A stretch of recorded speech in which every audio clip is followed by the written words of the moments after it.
Hey, all, welcome to this week's episode of the Shut Up, Get Up podcast. I'm your host, Mike Muldoon, and today I just want to talk about some of the best advice you could give to somebody, which really is not to give them any advice at all. We live in an interesting time right now, right? And it's quite polarizing. We've got this extreme right, this extreme left, people always arguing. We seem like a country or sometimes a world divided. While simultaneously, there's just been this huge shift in spirituality and self-help. Inspirational speakers keep popping up all over. The coaching profession has exploded. Everybody's looking to improve themselves. My wife, who's an astrologer, her business keeps growing and more people are beginning to realize that, there's this energy and they want to know, the best way to use them. Everywhere you look, people are trying to better themselves. But we have to be careful. Because sometimes the best way we can help each other is simply by just saying, "Oh man, sorry. That sucks."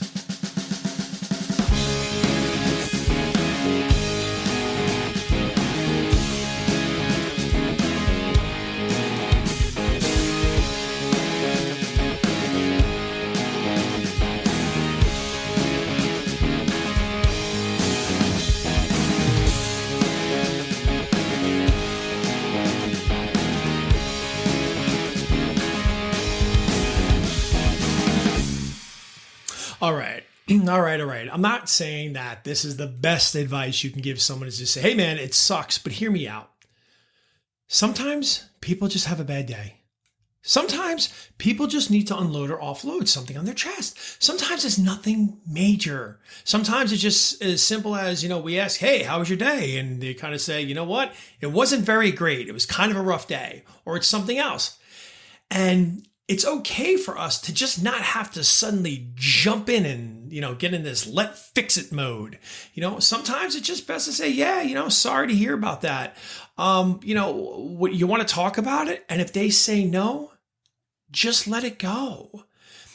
Because right now we're on this dangerous cusp, I think, a little bit, with spirituality that, and I'm starting to see this a little bit later where we're getting a lot of what I like to refer to as the spiritual bangers. Now, we used to use this term a lot. We used to talk about religious people, right? Like the Bible banger.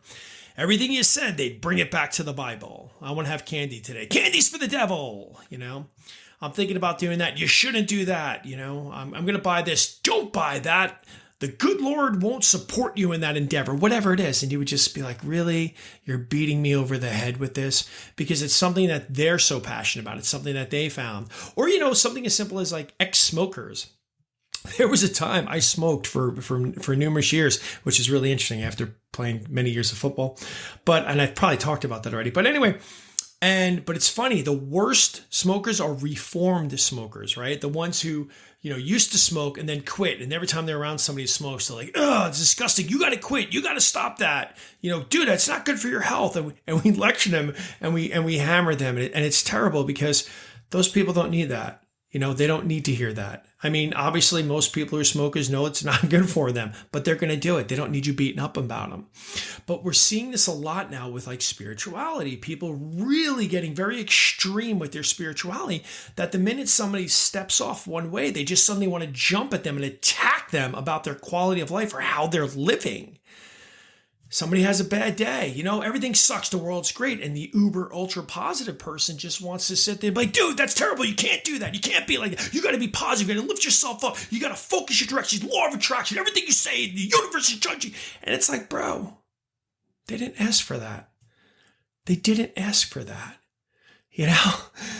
It's just, we've got to understand a lot of things that like work for us isn't going to work for other people. And if they're not on sort of the same plane as you, what you're doing is nothing. You're just making their day worse for them.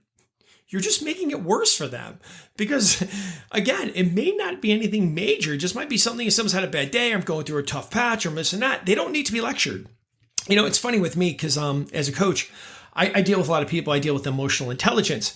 And for me, it is very hard because like when people start talking about things or complaining about things or start talking or making excuses about things, I see, I see where it's really coming from a lot of times. Like I can see the pathway on this really isn't about this, but I have to kind of just stay neutral because they didn't ask for it. And they didn't come to me and say, hey, look, let me coach. They're just coming to me as a friend. They're just coming as a person. Sometimes it's just strangers talking to you. Now I might say to them, hey, look, you want to talk about this? Or I might say, hey, you want some advice? You want to hear about it? They say, great, maybe we'll proceed a little bit in a delicate matter. Or I just might say, they might just say, no, I have no idea. It's great. Well, let's just move on then. Okay. Because see, I've talked about this before, but the greatest gift that you can give anybody is the ability to just be there with them, to see them. Like, so if somebody's coming to you and they had a bad day or they're having a bad moment or they're going through something, is to see them, hear them, and acknowledge them. See them means not looking at your phone, not having them in your peripheral, not being somewhere else in your head, not wondering something, but see them. Give them your attention. You see them, right? Second off thing is hear them. Not hear them in a way like, yeah, I'm listening to what you say, but I'm getting ready to retort, or I've got a rebuttal for this, or I've got something, to help you. Just hear them. And acknowledge the fact that you've heard those people. So basically just using all your senses. So if you can do that for somebody, that's the greatest gift that you could give them. And a lot of times, like I said, people just are having a bad day. But we've come from this great, we're going down this great road right now. Again, like I said, spirituality is it's rampant right now. Everybody's talking about it. You're seeing it all over the place. But at the same time, it doesn't give you license every time somebody's doing something that you don't agree with, or it doesn't follow your spiritual path, or if they don't want to go, hibernate away for 7 days because that works for you, or they don't want to go drink some, ayahuasca ceremony to purge what they need to do. By the way, I'm not saying all this stuff probably sounds fantastic. I can see the benefits of all of it. So this is not a criticism of it. But what I'm saying is what works for you and what you need might not necessarily be what somebody else needs. And sometimes they might need some of the things you might be talking about, like more positivity, understanding the law of attraction, understanding that, thoughts are emotions, emotions are actions, actions are results, which kind of drive you through certain, to get you to where you kind of want to be, right? We talked about this on an earlier podcast, which is the way I talk about with tiers, thoughts, emotions, actions, and results, right? But they might not be there yet. So if they're coming to you about something, you just kind of got to let them be and let them just have their own little say what it is and just be there for them without having to suddenly be a spirituality banger and just suddenly jumping on them, telling them what they need to do and how they're going to improve their lives when they didn't fucking ask you and they weren't. And I see this a lot with people. Somebody will say something and somebody immediately chimes in, this is what you got to do. And it's like, instead of just saying, that's great, and seeing if they're open to the conversation, because if they're not open to the conversation, there's nothing you can do. Like I said, I'm a coach, but that doesn't mean everybody I come in contact with, I can make their lives better. Because if they're not receptive to coaching, no matter what I do, it's not going to improve their lives. Just like the same thing in the person in front of you, talking to them, if they're not receptive to your help, you're just spinning your wheels.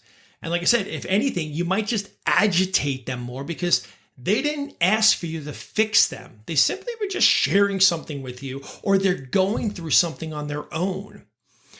So I think it's important as family members and and it's important as, to our friends and to our family members, we remember this sometimes, that the best advice we can simply give is, oh, sorry to hear that. Oh, that sucks. Do you want to talk about it? If they say no, it's okay. Well, then what else is going on? And just move the conversation on to a proper catch up, as the Brits like to say, a proper catch up. And if you're an employer, or, you're a manager, or if it's one of your coworkers, again, some people are going to tell you things. How was your weekend? It was really terrible. Oh, sorry to hear that, man. Do you want to talk more about it? No, then let it go. Don't jump in and tell them what they should have done. This is what you should have done. You should have done this. You shouldn't have done that. You should have, done this and took 38 minutes of meditation out of your day, and you should have drank all this and whatever it is. Sometimes people just have a moment, or they're going through something, but that doesn't necessarily mean it gives you creative license to suddenly try to fix them. Like I said, it's amazing what's going on in the world right now. It's amazing. It's funny because I'm seeing my friends, I got friends who I've known for 20, 25 years, and, we've all kind of gone off doing our own things.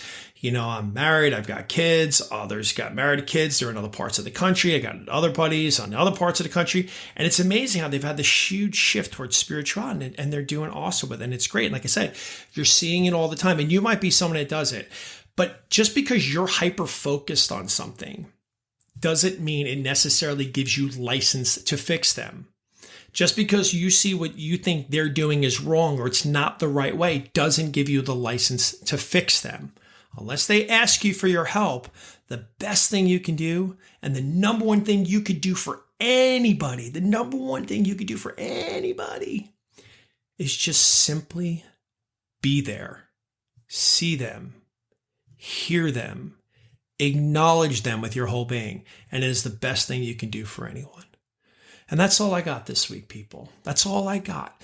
So listen, follow me again on my Instagram at Mike Muldoon LC. You can check me out on Facebook at Mike Muldoon LC. I'd love to hear your comments if you have any. I'd love to hear your feedback. I'd love to hear some situations that you may have gone through where you may have overstepped the boundary or somebody's overstepped that boundary with you.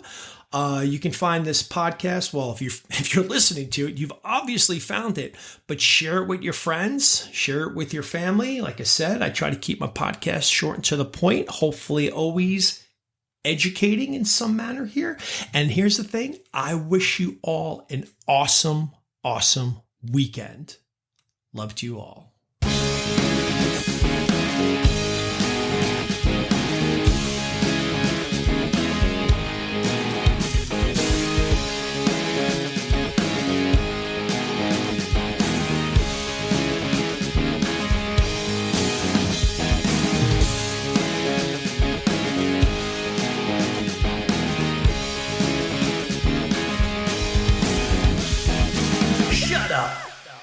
Get up.